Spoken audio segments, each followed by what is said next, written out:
Hello everyone, my name is CJ, and today's presentation is titled Demythologizing Inaccurate Perceptions of the Insanity Defense, based on the landmark 1992 study by Eric Silver et al. The insanity defense has long been one of the most misunderstood aspects of the criminal justice system. If you ask the average person, they'll often tell you that it's a loophole, something criminals use to avoid punishment and to walk free. And yet, this assumes that the insanity defense is used often, that it frequently succeeds, and that those acquitted end up back on the streets. Silver et al. Challenged these assumptions using the largest multi-state dataset ever collected on insanity pleas. And today we're going to explore four central questions. How often is it used? How often does it succeed?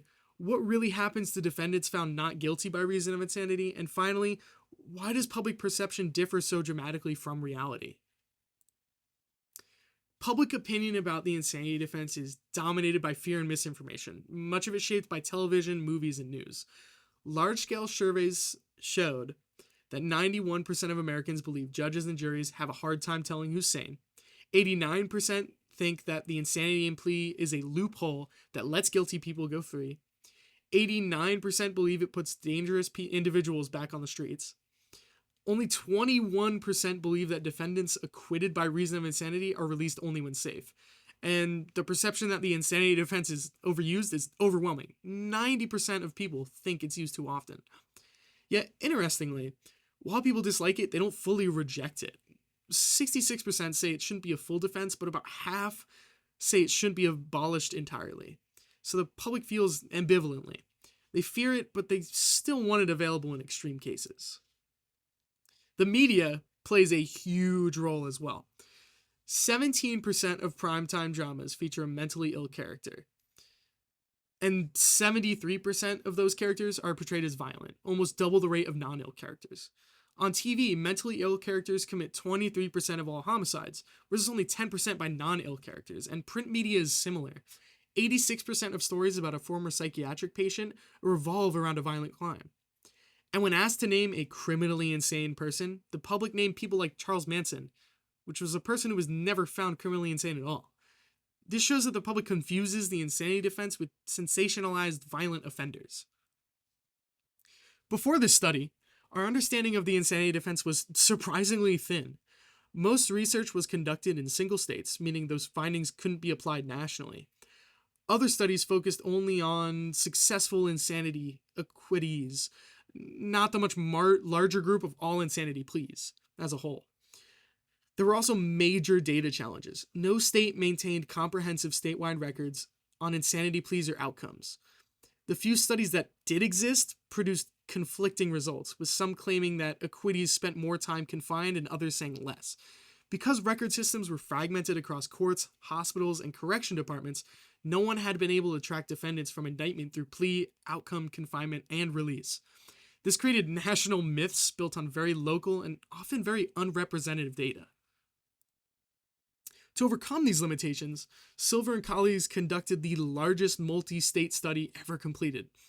They examined felony cases in 8 states: California, Georgia, Montana, New Jersey, New York, Ohio, Washington, and Wisconsin. Across these states, they reviewed 49 counties, 976,209 felony indictments from 1976 to 1985, around 9,000 insanity pleas, and 2,555 insanity acquittals. This was the first dataset large enough to provide accurate national estimates. Researchers collected detailed information including defendant demographics, charges, victim details, verdicts, sentences, and confinement histories. They pulled records from both mental health agencies and correction departments, creating a complete picture from indictment through post-acquittal confinement. The goal was simple: to finally determine the true use, success rate, and consequences of the insanity defense. One of the biggest myths is that the insanity defense is primarily used by murderers. The data shows something very different. Of the insanity pleas, 14.3% involved murder or manslaughter, 54.1% involved other violent offenses, including assault, robbery, rape, kidnapping, and arson, and 31.6% involved non-violent offenses, including property crimes and minor charges. So only 1 in 7 insanity pleas involves homicide. This contradicts the public's insane murderer stereotype and shows that the majority of insanity pleas actually arises from lower-level violent or non-violent offenses. This slide shows the most dramatic contrast between the public belief and actual data. Public estimates believe that 37% of defendants pled insanity and believe that 44% of those pleas succeeded.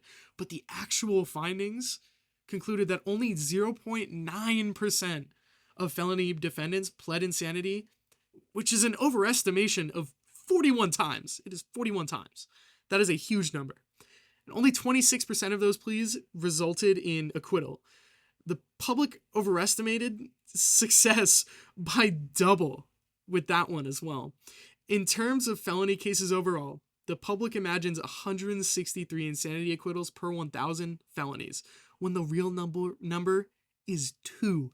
That's about 80 times higher. That's an insane number to think about.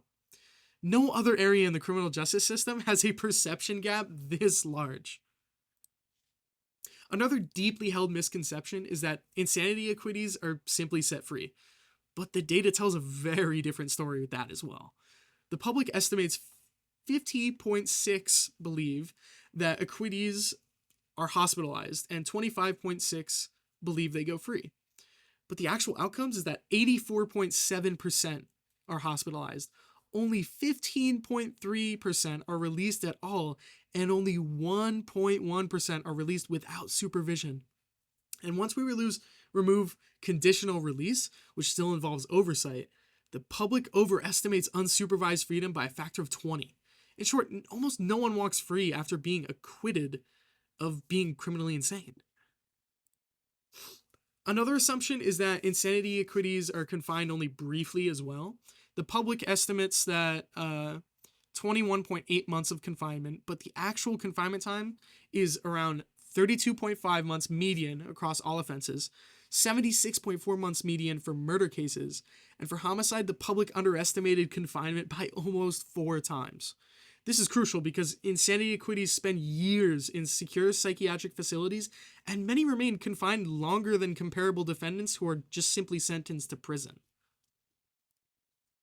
This table shows how much variation exists across states. The plea rates range from about 0.29 in New York to 5.74% in Montana. And success rates range from 7.31% in Montana to 87.36% in Washington. These differences reflect varying legal standards, hospitalization practices, and court cultures across states. And even in states with the highest rates, the insanity defense still remains extremely rare. The authors support their findings with earlier research showing that even unsuccessful insanity pleas lead to harsher consequences. Compared with similar felons, defendants who failed an insanity plea spent 22% more time incarcerated. It's around 949 days versus 775 days. And 67% of unsuccessful pleas resulted in imprisonment, compared to 11% of all felony arrests. In other words, even attempting the insanity defense is not an easy way out, which the public is completely misconstrued. It often results in more confinement, not less. So why does the public have such dramatically inaccurate beliefs? The authors highlight 3 reasons. Media distortion, where high-profile cases like Hinckley and Dahmer dominate coverage. The news focuses heavily on violence involving mental illness and reinforces fear. 2, they stereotyping and emotional reactions. Michael Perlin calls this sanism, the tendency to think about mental illness with emotion instead of data. The image of the dangerous, unpredictable, insane murderer is psychologically powerful, so more people remember it and keep it in their brains. And 3, professional misunderstanding. Even lawyers and judges commonly hold misconceptions. 80% believe the insanity defense is mostly used for murder, which is factually false. Misinformation exists at every level, which ends up keeping that myth alive. When we look at the full picture, nearly every major public assumption about the insanity defense is incorrect. It's not used often, in only 0.9% of cases. It's not usually successful, only 26% success rate. It's not dominated by murder cases, with only 14.3% being actual murder charges. And it doesn't result in offenders going free. Only 1.1% of all who are acquitted are let go unsupervised. It doesn't lead to short confinement, more than 6 years on average for murder. And the authors note that while some news outlets have improved accuracy, public belief remains driven by rare and sensational events. And they warn that legal reforms should not be based on fear or misinformation. Instead, policy should reflect empirical data and recognize the insanity defense as a rare but necessary safeguard. To conclude, the insanity defense is not a loophole, and it's not an escape from justice.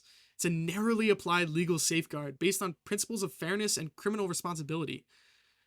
The study shows clearly that the insanity defense is rarely used, rarely successful. It's followed by long-term confinement. It's heavily supervised, consistently misunderstood as well, due to media distortion, etc. And their final warning is that lawmakers should not rely on public sentiment when crafting insanity defense policies, because the public is profoundly misinformed about how the system actually works. With that information now at your behest, I hope you think differently about the insanity plea, because I certainly do after learning all of this. Thank you so much.